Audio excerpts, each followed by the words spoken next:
En la clase de hoy vamos a hablar sobre los músculos de la pared anterolateral del abdomen. Vamos a hablar de su origen, inserción, relaciones, acción, inervación e irrigación.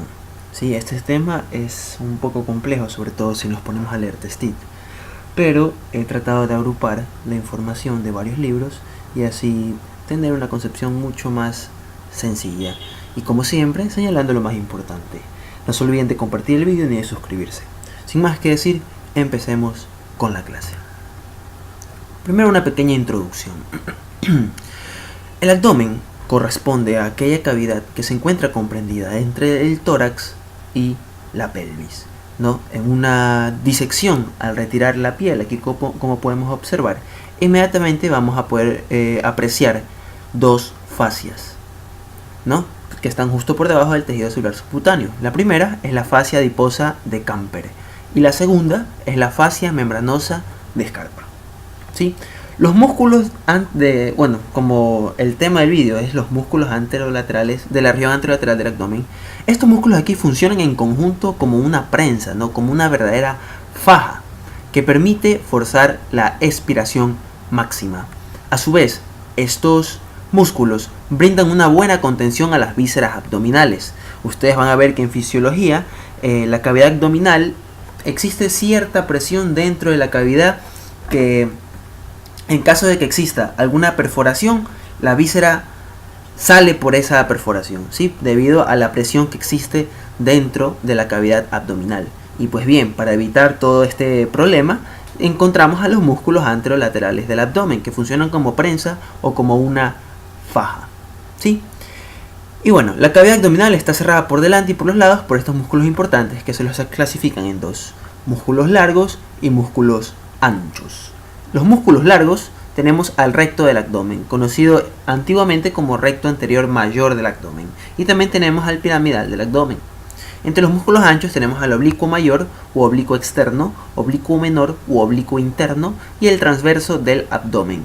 Siempre es importante resaltar esta última palabra, del abdomen, porque, por ejemplo, en el caso del piramidal, existe un piramidal de la nariz y un piramidal de la pelvis, que ahora le llaman un músculo piriforme. Así que para poder evitar toda esta confusión, tienen que ponerle nombre y apellido completo. Si es piramidal, es del abdomen. Vamos a hablar del primer músculo, del músculo recto del abdomen o recto anterior del abdomen. ¿Sí? Como pueden ustedes observar, es un músculo alargado, cilíndrico, es un músculo poligástrico. ¿Qué quiere decir poligástrico? Que tiene varios vientres, es decir, tiene un vientre carnoso y entre los dos vientres carnosos hay un intervalo tendinoso. Sí, solo que en este caso se repite esto varias veces, por eso se llama poligástrico. Puede tener de 4 a 5 vientres carnosos dependiendo sobre todo de la raza. En la raza negra, el músculo recto del abdomen es mucho más poligástrico, tiene más vientres que en las otras razas. ¿Sí? Pues bien, este músculo se encuentra ubicado a cada lado de la línea media y, como ustedes pueden observar, se extiende desde el pubis hasta la parte anteroinferior del tórax. Vamos a revisar su origen. El origen del recto del abdomen, del músculo recto del abdomen, lo efectúa hacia abajo, en donde en el borde superior y cara anterior de la pelvis. Este origen lo efectúa mediante dos pilares importantísimos: un pilar medial, que es el que observamos aquí, este es el recto del abdomen, un pilar medial que se inserta directamente en el pubis, y un pilar lateral, ahí lo tenemos. Del pilar lateral se extiende, o podemos decir que nace, una pequeña expansión ligamentosa, conocido como ligamento de Henle. Acá lo tenemos, es la única imagen que puede conseguir. En otras palabras, el ligamento de Henle nace como una expansión del pilar lateral del origen del músculo recto del abdomen. Eso es importante porque se los pueden tomar. Además, todas estas estructuras, como veremos en otro vídeo que haré sobre canal inguinal, participan en la constitución de este trayecto inguinal, entre comillas. Pues bien, el origen, ¿no? Pilar medial y pilar lateral. Y del pilar lateral nace el ligamento de Henle. Ese es el origen. La inserción. El músculo recto del abdomen efectúa su inserción hacia arriba, en la parte anteroinferior del tórax. ¿En dónde? En el cartílago costal de la quinta, sexta y séptima costilla, así como también en el apéndice sifoides. ¿Sí? Quinta, sexta y séptima, cartílago costal, y en el apéndice sifoides. Esas son sus inserciones. Ahí las tenemos. Vamos ahora con las relaciones importantes del recto del abdomen. En otro vídeo que haré y que subiré pronto, que se va a llamar Vaina de los rectos, nos daremos cuenta que el músculo recto del abdomen carece de una aponeurosis propia, carece de una fascia propia, ¿sí? Esta vaina de los rectos va a estar formada por aponeurosis de otros músculos. Entonces, la relación más importante del recto del abdomen es que va a estar envuelta en un estuche conocido como vaina de los rectos. La otra relación, hacia adentro, un recto anterior del abdomen va a estar separado del otro por medio de la línea alba o de la línea albicans del abdomen. Línea alba o línea albicans del abdomen. La otra relación importante entre el recto del abdomen y el piramidal, justo en este espacio que acabo de señalar, ese espacio de ahí se lo conoce como el cavum suprapubicum de Leiser. Sí, el nombre es un poco complejo, pero se llama cavum, C-A-V-U-M, cavum suprapubicum, ese ya está de más decirlo, y Leiser se escribe L-E-I-S-S-E-R, cavum suprapubicum de Leiser.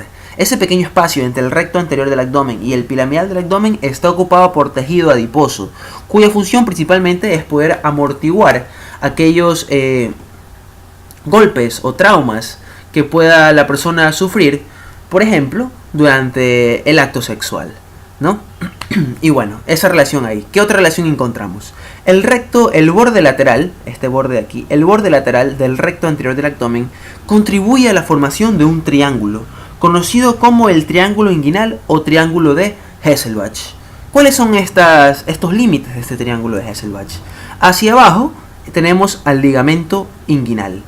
Hacia adentro tenemos el borde lateral del recto del abdomen. Y hacia afuera, según ustedes qué libro estén leyendo, el límite del triángulo de Hesselbach, según algunos libros, está dado por los vasos epigástricos inferiores. Y según otros libros está dado por este ligamento de acá, que se lo conoce como el ligamento de Hesselbach, también conocido como la hoz inguinal. ¿Cuál es la importancia de este triángulo? Su importancia radica es que, como ustedes pueden observar, en este intervalo no existe ningún músculo que cubra esa área. Pues bien, esta zona es un área de debilidad por donde protruyen las hernias inguinales directas. ¿Sí? Las hernias directas. Importante ese triángulo, se lo pueden tomar. La última relación del recto del abdomen es que forma parte de este espacio conocido como el espacio semilunar de Spiegel. ¿Sí? El espacio semilunar de Spiegel. ¿Cómo está delimitado el espacio semilunar de Spiegel? De nuevo, por el borde lateral del recto del abdomen y por los fascículos carnosos del oblicuo externo. Este es el oblicuo externo, sus fascículos carnosos. ¿Sí? Por los fascículos carnosos del oblicuo externo. Este espacio de aquí es el espacio semilunar de Spiegel, por donde protruyen en el 1% de los casos las hernias de Spiegel. Spiegel se escribe S-P-I-E-G-E-L, Spiegel. ¿Sí? Y bueno, vamos ahora con la irrigación, inervación y acción de este músculo. La irrigación, segurísimo que se los toman, así que mucha atención. El músculo recto anterior del abdomen está irrigado por dos arterias principalmente, que van a ser la arteria epigástrica superior, que esta en la nomenclatura antigua se la conoce como la rama abdominal de la arteria mamaria interna. ¿Sí? La rama abdominal de la arteria mamaria interna es, en la nomenclatura actual, se traduce como arteria epigástrica superior, que es rama de la arteria torácica interna. ¿Sí? Son las mismas, solo que depende de qué libro estén leyendo. En fin, tenemos aquí la mamaria interna descendiendo a 1 centímetro por fuera del esternón, da su rama abdominal o rama epigástrica superior, porque acá da la rama toracofrénica o rama muscular y rama diafragmática, pero bueno, eso no nos interesa. La arteria abdominal, la rama abdominal o epigástrica superior, nace a la altura del sexto cartílago costal, penetra en el diafragma, ¿sí? Y se anastomosa por inosculación, ese es el tipo de anastomosis de inosculación, a la altura del ombligo con la arteria epigástrica inferior. ¿Sí? Con la arteria epigástrica inferior. Esta va a ser rama de la ilíaca externa. Esta anastomosis, como ustedes pueden observar que se forma de lado y lado, se la conoce como la vía vascular paramedial de Goynard y Courtillé. ¿Sí? Se las van a tomar, es segurísimo.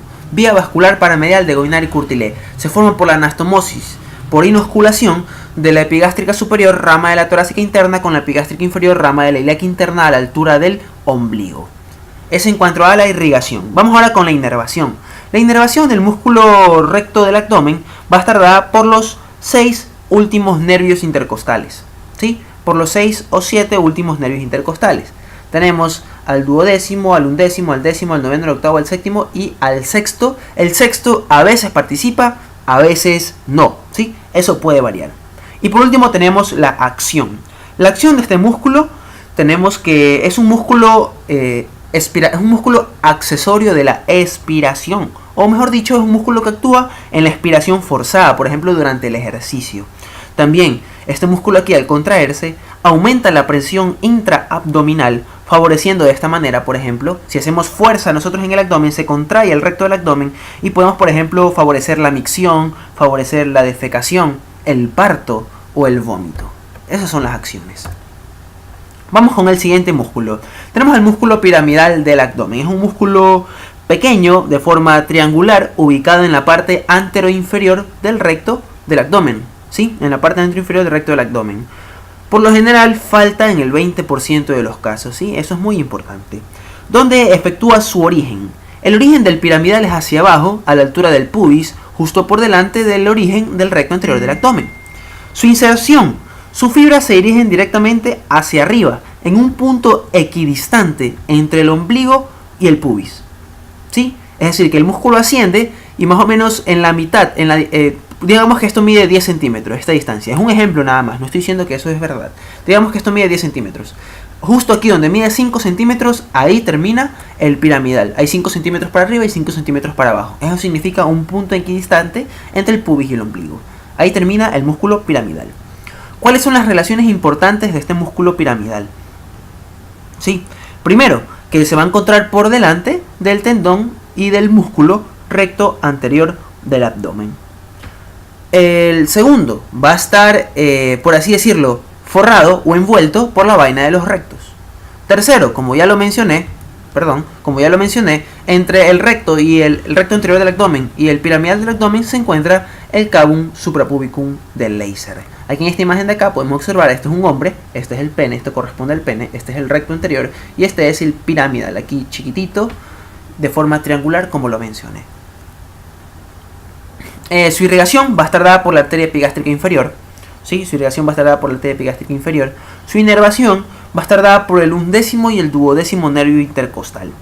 Su acción, esto no lo puede encontrar en muchos libros, pero en cierta literatura, por ejemplo Testit, te dice que algunos autores le atribuyen la función de mantener tensa la línea alba. Sin embargo, ¿en qué situación nosotros nos tendríamos que ver en la obligación de tensar la línea alba? No creo que exista algún movimiento que requiera que tensemos nuestra línea albicans. Pero bueno, eso es lo que dicen los libros. Vamos ahora con el músculo oblicuo externo del abdomen, conocido también como el oblicuo mayor. Sí, pero el nombre actual es músculo oblicuo externo. Este músculo de aquí, como ustedes pueden observar, es el que estoy señalando aquí y el que estoy señalando acá. Sí, es un músculo ancho, aplanado, y es el más superficial de la región anterolateral del abdomen. Toma su nombre de oblicuo debido a la orientación de sus fibras, que más adelante se las voy a decir. Comencemos hablando del origen. ¿Sí? El origen del músculo oblicuo externo del abdomen se efectúa hacia acá arriba, en las costillas, en las últimas 7 u 8 costillas. ¿Sí? Ahí están, en las últimas 7 u 8 costillas. Es decir, pueden hacer desde la quinta o pueden hacer desde la sexta. De la quinta hacia abajo o desde la sexta hacia abajo. Es decir, la sexta, la séptima, la octava, la novena, la décima, la undécima y la duodécima costilla. ¿Sí? Se origina de la cara externa de las 7 u 8 últimas costillas. En este punto, aquí lo podemos encontrar, este es el oblicuo externo. En este punto, las fibras de origen del oblicuo externo se mezclan con las fibras de inserción del músculo serrato mayor. Este entrecruzamiento, esta interdigitación de las fibras musculares del serrato mayor con el oblicuo externo forma la interdigitación torácica externa. Importante, se los pueden tomar. Sí, ya tenemos su origen, ¿no? En la cara externa de las 7 u 8 últimas costillas. Punto final. Vamos ahora con su inserción. ¿Sí? La manera de determinación del oblicuo externo es la siguiente. Tenemos primero que los fascículos que nacen de la décima, la undécima y la duodécima costilla van a terminar a la altura de la cresta ilíaca. ¿sí? Del labio anterior de la cresta ilíaca. Los fascículos restantes, es decir, aquellos fascículos que nacen de la quinta, sexta, séptima, octava y novena costilla, van a terminar en una hoja cuadrilátera, tendinosa, brillante, conocida como la aponeurosis del músculo oblicuo externo. ¿Sí? Importantísimo. Entonces, hagamos un feedback rápido. Nace de las últimas 7 u 8 costillas. De las fibras que nacen de la 10, 11 y 12 costilla, terminan en la cresta ilíaca. El resto de fibras se transforma, aquí como podemos observar, o termina en esta hoja tendinosa cuadrilátera conocida como la aponeurosis del músculo oblicuo externo. Ahora, ahí está. Y ahí está el músculo de una manera esquemática, cómo termina. Les quedé debiendo la orientación de las fibras. Pues bien, como ustedes pueden observar, las fibras del oblicuo externo se dirigen de atrás hacia adelante, ¿no? De atrás hacia adelante, de arriba hacia abajo, ¿no? Y ahí está, esa es la orientación de las fibras del músculo oblicuo externo. En el cadáver se lo puede ver clarito, tal y como lo están viendo en la imagen. Se puede ver claro la orientación de sus fibras y así como los pueden distinguir de oblicuo externo y oblicuo interno. Ahora hablemos de la aponeurosis del músculo oblicuo externo. Sí, esta aponeurosis del músculo oblicuo externo tiene varias terminaciones. Termina hacia adentro, es decir, hacia aquí. Sí, termina hacia adentro, pasando por delante del músculo recto anterior del abdomen y termina finalmente en la línea alba o línea albicans del abdomen. Sí, termina hacia afuera en la espina ilíaca anterosuperior y termina hacia adentro en el pubis.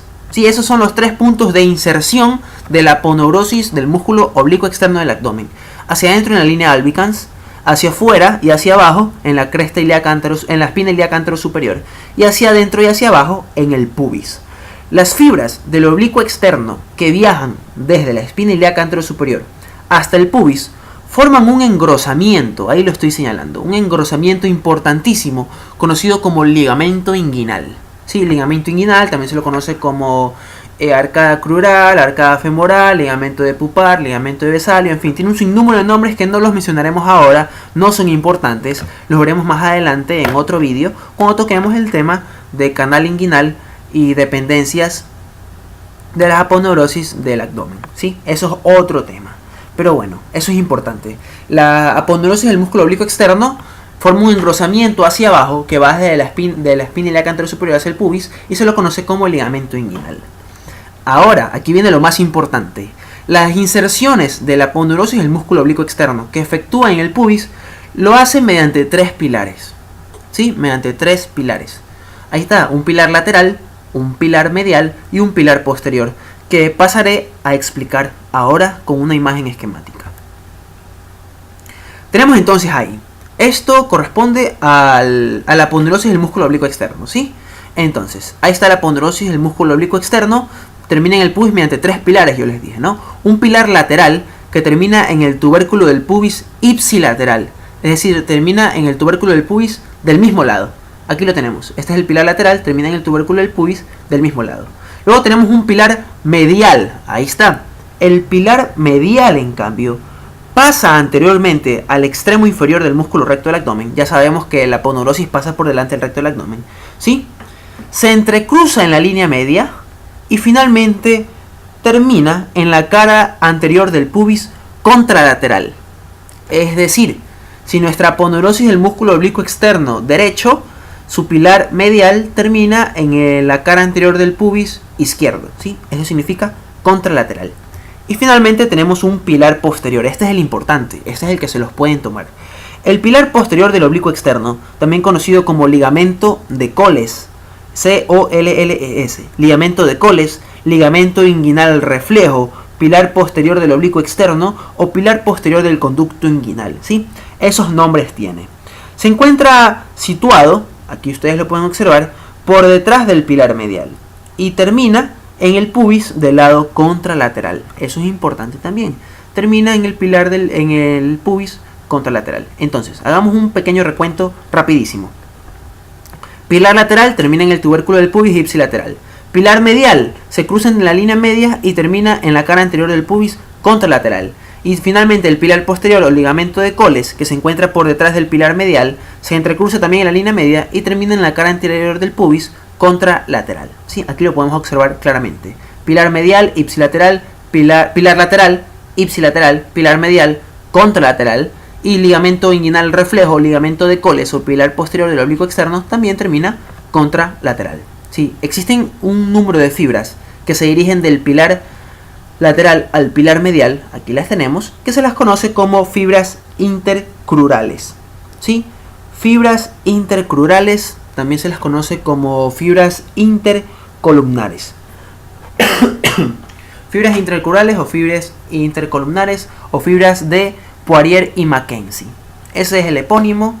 Y bueno, hasta aquí con aponeurosis. Vamos a hacer un pequeño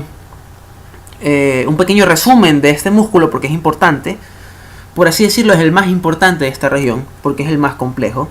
Entonces, nuestro músculo oblicuo externo nace de las 7 u 8 últimas costillas, se dirige hacia abajo para terminar en la cresta, en la cresta ilíaca, ¿sí? Y el resto de sus fascículos termina en la aponeurosis del oblicuo externo. Esta aponeurosis se va a insertar a la altura de la espina ilíaca anterior superior, en el pubis y en la línea alba. Las fibras que van de la espina ilíaca anterior superior al pubis se forman un engrosamiento conocido como ligamento inguinal. La inserción en el pubis es muy particular, termina en un pilar lateral, pilar lateral que es ipsilateral, un pilar medial que es contralateral y un pilar posterior que también es contralateral. Hasta ahí con ese músculo. Vamos ahora con las relaciones del oblicuo externo. ¿Sí? La relación más importante es que es el músculo más superficial de la región anterolateral del abdomen. La segunda relación importante es que contribuye a formar el triángulo de J.L. Petit o de triángulo de Jean-Louis Petit, también conocido como triángulo lumbar inferior. Aquí lo podemos observar. ¿Cuáles son sus límites? Su límite posterior corresponde al dorsal ancho, su límite inferior corresponde a la cresta ilíaca y su límite anterior corresponde al oblicuo externo. ¿Sí? El suelo de este triángulo va a estar formado por el oblicuo interno. ¿Cuál es su importancia? Al igual que el triángulo de Hesselbach, esta es una zona de debilidad de la pared abdominal donde protruyen las hernias lumbares inferiores y también las hernias suprailíacas, como nos demuestra esta imagen de acá. Aquí tenemos una hernia lumbar inferior, aquí está el triángulo de J.L. Petit o Jean-Louis Petit o triángulo lumbar inferior. Hablemos ahora de la irrigación. La irrigación del músculo oblicuo externo va a estar dado por las siguientes arterias. Primero, las 4 últimas arterias intercostales, las 4 o 5 arterias lumbares, que son ramas de la aorta abdominal. También de la arteria circunfleja ilíaca profunda. Esta circunfleja ilíaca profunda también se la conoce como la arteria de la apendicectomía. Sí, muy importante, eso se los pueden tomar. También está irrigado por la arteria circunfleja ilíaca superficial. Y aparte de esto, por la rama externa de la arteria epigástrica inferior. A esta altura, como ustedes pueden observar, se forma otra vía vascular, similar a la que irrigaba al recto del abdomen, que se llamaba vía vascular paramedial de Goynard y Courtillé. Esta es distinta. Esta se llama vía vascular transversa de Goynard y Courtillé. ¿Y cómo se forma? Se forma por la anastomosis de las 4 últimas intercostales, las arterias lumbares, la rama externa y las ramas externas de la arteria epigástrica inferior, junto con la circunfleja ilíaca profunda. Estas 4 arterias que acabo de nombrar son las que forman la vía vascular transversa de Goynard y Courtillé. ¿Sí? Eso en cuanto a la irrigación. Vamos ahora con la inervación. Ahí lo tenemos. La inervación del músculo oblicuo externo del abdomen va a estar dado por los 7 últimos nervios intercostales. Es decir, el sexto, el séptimo, octavo, noveno, décimo, undécimo y duodécimo. Así como también el nervio iliohipogástrico e ilioinguinal. Estos nervios iliohipogástrico e ilioinguinal en la nomenclatura antigua se las conoce como abdominogenital mayor y menor. Esos son los únicos nombres. Abdominogenital mayor para el iliohipogástrico y abdominogenital menor para el ilioinguinal. Y por último, la acción. La acción de este músculo, debido a sus fascículos que toman origen en las costillas, inserción en las costillas, van a ser depresores de las costillas, van a ser también flexores del tronco y constrictor de las vísceras abdominales. ¿Sí? Como denominador común, todos los músculos anterolaterales del abdomen son músculos accesorios de la expiración forzada. ¿Sí? Es decir, que todos van a trabajar en conjunto para poder botar el aire que tenemos, expirar, ¿no? Botar el aire que tenemos dentro de los pulmones. Eso en cuanto al oblicuo externo. Vamos ahora con el siguiente músculo. Tenemos ahora al músculo oblicuo interno, también conocido como músculo oblicuo menor del abdomen. Sí, este músculo aquí es un músculo ancho, aplanado, se encuentra inmediatamente por debajo del músculo oblicuo externo, ¿sí? Y superficial con relación al transverso del abdomen. Es decir, que es como la carne de la hamburguesa. El pan de arriba es el oblicuo externo, el pan de abajo es el transverso y en el medio tenemos a nuestro oblicuo interno, ahí como sanduchito. Vamos primero a hablar del origen. El origen del oblicuo interno primero lo efectúa en el tercio externo o tercio lateral del ligamento inguinal. Recuerden, importante, el ligamento inguinal es un engrosamiento de la aponeurosis del músculo oblicuo externo. Entonces, toma origen en el tercio externo o lateral del ligamento inguinal, así como también en el labio anterior de la cresta ilíaca. ¿Sí? Ese es un origen. El otro origen lo tenemos acá atrás. El otro origen, mediante fibras tendinosas que toman el nombre de aponeurosis posterior del oblicuo interno. ¿Sí? Es decir, el oblicuo interno es carnoso hasta aquí. De aquí para acá se vuelve tendinoso. Y eso es lo que se conoce como aponeurosis posterior del músculo oblicuo interno. Esta aponeurosis posterior del músculo oblicuo interno se fusiona a esta altura con el tendón del músculo dorsal ancho. Ambos tendones, el del dorsal ancho junto con la aponeurosis posterior del oblicuo interno, se unen a esta altura, de lo que estoy señalando en este momento, para de esta manera terminar en la fascia toracolumbar. ¿Sí? En la fascia toracolumbar. Y a partir de esta fascia toracolumbar, el músculo oblicuo interno logra originarse en la apófisis espinosa de L5. Yo sé que esa parte es un poco compleja, pero se los voy a explicar de nuevo. Aquí tenemos la imagen.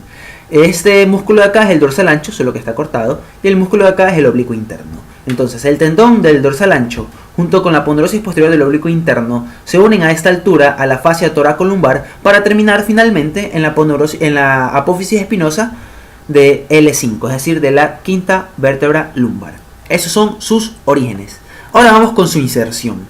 ¿Sí? Si ustedes pueden observar, las fibras del oblicuo interno son opuestas a las del oblicuo externo. Si las del oblicuo externo iban de atrás hacia adelante y de arriba hacia abajo, estas en cambio van a ir de abajo hacia arriba. ¿Sí? La inserción la va a dar primero en el vértice de las 4 últimas costillas. Ahí las tenemos. ¿Sí? En el vértice de las 4 últimas costillas. Luego, ¿dónde termina? Termina de nuevo en una ancha lámina cuadrilátera aponeurótica o tendinosa, como quieran llamarla, que se la conoce como la aponeurosis anterior del músculo oblicuo interno. Aponeurosis anterior del músculo oblicuo interno. Y finalmente, las fibras más inferiores, es decir, las que nacen a partir del canal inguinal, esas fibras, a partir de ahí, nacen unas fibras que contribuyen a formar el músculo cremaster. ¿Sí? Rebobinemos un poco y digamos de manera rápida el origen y la inserción. En el tercio lateral del ligamento inguinal, en el labio anterior de la cresta ilíaca, a través de la fascia toracolumbar en la apófisis espinosa de L5, eso es el origen. Termina en las 4 últimas costillas, ¿sí? Termina en el vértice de las 4 últimas costillas, es decir, de la 9, 10, 11 y 12ª costilla hacia arriba, termina hacia adelante en la aponeurosis anterior del músculo oblicuo interno y termina hacia abajo formando el músculo cremaster. Si ustedes les preguntan cómo está formado el músculo cremaster, se forma por las fibras inferiores del oblicuo interno y del transverso del abdomen. ¿Sí? En otras palabras, el cremaster es una dependencia tanto del oblicuo interno como del transverso del abdomen. Espero que haya quedado claro ese punto. Ahora hablemos, ahí tenemos el músculo ya formado, ¿sí? Ahí está. Ligamento inguinal, cresta ilíaca, fascia toracolumbar en apófisis espinosa de L5, 4 últimas costillas y aponeurosis anterior del oblicuo interno. Ahora hablemos de esta aponeurosis. Esta aponeurosis es muy peculiar, ¿sí? La manera de determinación de esta aponeurosis es muy peculiar. Y esto dice así. Ahí tenemos a nuestro músculo oblicuo externo. Estos son los músculos rectos anteriores del abdomen. ¿Sí? Voy a explicar esta imagen. Como yo les mencioné, teníamos primero oblicuo externo, oblicuo interno y transverso, ¿no? Cada uno con su aponeurosis, que yo les dije en un principio, que contribuían a formar la vaina de los rectos. Este entonces es el músculo oblicuo externo, el que tenemos acá. El músculo oblicuo externo tiene una aponeurosis que pasa justo por delante del recto anterior del abdomen y termina en la línea alba. Ahí la vemos. Hasta ahí estamos bien, eso es todo lo que he dicho. Por debajo del oblicuo externo viene nuestro músculo oblicuo interno. La aponeurosis del músculo oblicuo interno, lo especial es que posee dos hojas. Es decir, una hoja que se va por delante, que es premuscular o prerrectal, y otra hoja que se va por detrás, que es retromuscular o retrorectal, ¿no? Con referencia al músculo recto del abdomen. Y pues bien, la hoja anterior, aquí vemos, esta es la aponeurosis del músculo oblicuo interno, esta es su hoja anterior, y aquí vemos su hoja posterior, ¿sí? La hoja anterior del músculo oblicuo interno pasa por delante del músculo recto del abdomen, ¿sí? Y pasa en toda su extensión, sin interrumpirse. Pasa por delante del músculo recto del abdomen. Mientras que su hoja posterior, ahí la tenemos, su hoja posterior pasa únicamente por los 3/4 superiores de la cara posterior del músculo recto del abdomen. Esa parte es un poco compleja, yo lo entiendo. ¿Sí? La hoja anterior cubre toda la cara anterior del recto del abdomen, mientras que la hoja posterior cubre solamente los 3/4 superiores. Dividimos el recto del abdomen en 4/4 y solo los 3/4 superiores están ocupadas por la hoja posterior de la aponeurosis anterior del músculo oblicuo interno. ¿Sí? Eso es importante, es un concepto importantísimo que lo deben tener siempre en cuenta, porque más adelante, como ya les dije en otro vídeo, voy a explicar vaina de los rectos y ustedes tienen que agrupar todo este conocimiento que les estoy diciendo ahora. Este ángulo que se forma entre la hoja anterior y la hoja posterior de la aponeurosis del músculo oblicuo interno se la conoce como el ángulo de Chalagiere. ¿Sí? Ángulo de Chalagiere. Perfecto, entonces les voy a explicar ahora esta imagen. Esta imagen aquí es un corte que está por encima del ombligo y el corte de acá está por debajo del ombligo. Por encima del ombligo tenemos la aponeurosis del músculo oblicuo externo que pasa por delante del recto interior del abdomen. La aponeurosis del músculo oblicuo interno, la que pasa por delante pasa en toda su extensión. Aquí ustedes pueden ver que pasa en toda su extensión. Pero la que pasa por detrás, en el corte que está por encima del ombligo, sí se puede observar, porque por encima del ombligo corresponden a los 3/4 superiores del recto del abdomen. ¿Sí? Ahí tenemos la hoja posterior del músculo oblicuo interno. Pero por debajo del ombligo, que sería en esta zona de acá, podemos observar que el oblicuo interno, la hoja posterior, no existe prácticamente. ¿Sí? Y solo vemos que pasa por delante esta estructura que está de color azul. Espero que se haya entendido ese concepto y vamos a las relaciones del músculo oblicuo interno. Como ya les mencioné, el oblicuo interno se encuentra, este es el oblicuo interno, se encuentra por debajo del oblicuo externo y por encima del transverso del abdomen. Esa es la primera relación. La segunda relación contribuye a formar el triángulo lumbo-costo-abdominal o triángulo de Greenfeld. ¿Sí? Triángulo lumbo-costo-abdominal o triángulo de Greenfeld. ¿Cuáles son los límites de este triángulo? Son los siguientes. Primero, hacia medial tenemos al músculo erector de la columna. Hacia lateral tenemos al músculo oblicuo interno. Y hacia arriba tenemos al borde inferior de la duodécima o 12ª costilla. Ahí tenemos nuestro triángulo. ¿Sí? El suelo de este triángulo va a estar dado por el transverso del abdomen. Existe una variedad de este triángulo, es decir, es el mismo triángulo pero es convertido en cuadrado, ¿ya? Y es el siguiente, ahí lo tenemos. Cuando el triángulo de Greenfeld se transforma en un cuadrado, se llama cuadrilátero de Cross. Cross se escribe K-R-A-U-S-E. Cuadrilátero de Cross. ¿Cuáles son los límites del cuadrilátero de Cross? Tenemos hacia adentro de nuevo al músculo erector de la columna. Hacia arriba tenemos al músculo serrato postero inferior o serrato menor. ¿Sí? Hacia arriba y hacia adentro. Hacia arriba y hacia afuera tenemos al borde inferior de la duodécima costilla. Y hacia abajo vamos a tener de nuevo a nuestro músculo oblicuo interno. ¿Sí? ¿Qué es lo especial de este cuadrilátero? En su ángulo superior, este cuadrilátero está reforzado por un ligamento que se llama ligamento lumbocostal de Henle. Ligamento lumbocostal de Henle. De nuevo, el suelo va a estar dado por el músculo transverso del abdomen. ¿Sí? Y por la fascia transversalis. ¿Cuál es la importancia de este triángulo? Como todos los demás que he mencionado, esta también corresponde a una zona de debilidad de la pared abdominal por donde protruyen las hernias lumbares superiores. ¿Sí? Hernias lumbares superiores. Recuerden que las hernias lumbares inferiores, en cambio, salían por el triángulo de Jean-Louis Petit. Eso en cuanto a relaciones. Ahí lo tenemos. Este es el triángulo de Greenfeld, duodécima costilla, músculo erector de la columna, oblicuo interno. Aquí tenemos a la hernia. Vamos ahora con la irrigación, inervación y acción del músculo oblicuo interno. La irrigación va a ser igual que la precedente. Va a estar irrigado por las 4 últimas arterias intercostales, por las ramas externas de la epigástrica inferior, por la arteria circunfleja ilíaca profunda y por las arterias lumbares, formando a este nivel la vía vascular transversa de Goynard y Courtille. Vamos ahora con la inervación. La inervación del músculo oblicuo interno va a estar dado únicamente por los 4 últimos nervios intercostales, es decir, el noveno, el décimo, el undécimo y el duodécimo. Y la acción tiene una acción accesoria en la expiración, ya les mencioné, y también actúa como un flexor ventral del tronco. Flexor ventral del tronco. Vamos con el último músculo, el músculo más profundo de toda esta región, que corresponde al músculo transverso del abdomen. Sí, el músculo transverso del abdomen es un músculo ancho, plano. Sus fibras, como su nombre nos indica, se dirigen se orientan en sentido transversal. ¿Sí? Vamos a ver sus orígenes.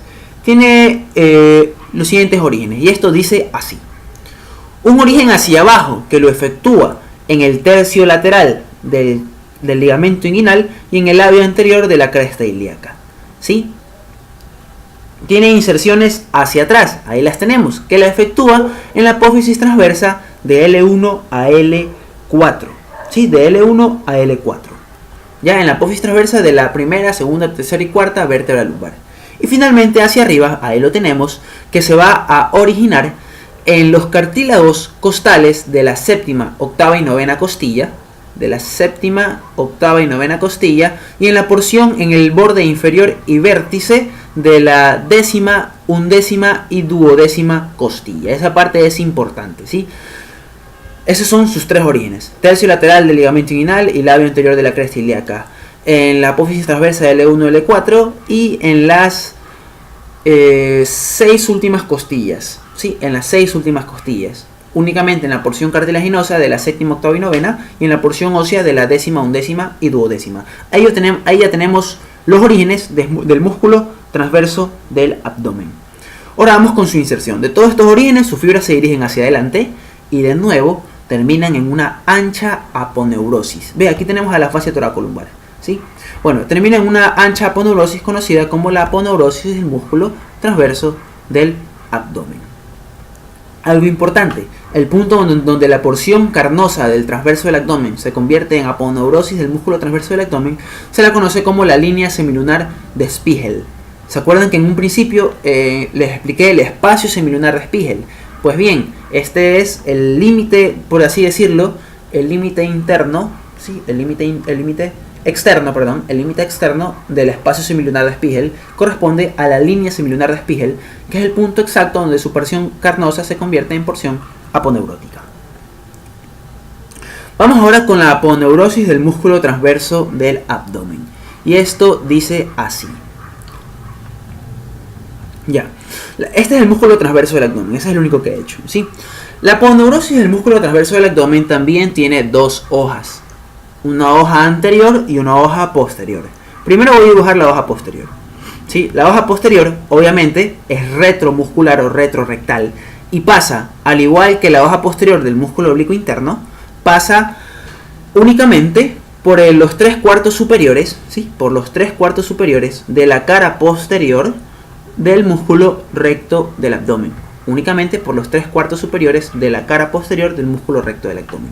Mientras que su hoja anterior es chiquitita, ahí la tenemos, está por detrás, la podemos ver incluso por transparencia. La hoja anterior del músculo transverso del abdomen es premuscular o prerectal y pasa únicamente por el cuarto inferior de la cara anterior del músculo recto del abdomen. ¿Sí? Ahora, aquí viene algo importantísimo, creo que lo señalé, no lo señalé. Aquí viene algo importante. El borde inferior de la hoja posterior del músculo transverso del abdomen, ¿sí? El borde inferior es el que estoy señalando justo aquí. Se lo conoce como el arco de Douglas, ¿sí? Arco de Douglas, arcada de Douglas, repliegue semilunar o línea arqueada. Tiene todos esos nombres: arco o arcada de Douglas, repliegue semilunar o línea arqueada o línea arcuata. ¿Sí? Eso es importante, se los pueden tomar. Si les preguntan qué es, corresponde al borde inferior de la hoja posterior del músculo transverso del abdomen. Y es el punto exacto donde los vasos epigástricos inferiores se aplican a la cara posterior del recto anterior del abdomen. Y más adelante forma la vía paramedial, la vía vascular paramedial de Goynard y Courtille. Sí, aparte de este arco de Douglas, se desprende una expansión ligamentosa conocida como el ligamento de Hesselbach. ¿Sí? Ligamento de Hesselbach. Pero eso lo mencionaré cuando estemos hablando de canal inguinal y dependencias de la aponeurosis del abdomen. Eso en cuanto a la aponeurosis. ¿Sí? Bueno, me olvidé de poner la diapositiva de irrigación, inervación y acción. Se las voy a decir de manera rápida. La irrigación es igual que la de oblicuo interno y externo. No hay nada, no cambia nada. La inervación. El nervio transverso, el músculo transverso del abdomen va a estar inervado por los 4 últimos nervios intercostales. Y su acción, la acción principal del músculo transverso del abdomen es la de influir sobre las vísceras abdominales, a las cuales comprime contra la columna vertebral como si fuera una faja. Además de esto, es un músculo expiratorio accesorio. ¿Sí? En fin, chicos, eso ha sido todo por hoy. Espero que les haya gustado el vídeo. No olviden compartirlo y muy pronto estaré subiendo canal inguinal. Sin más que decir, me despido. Adiós.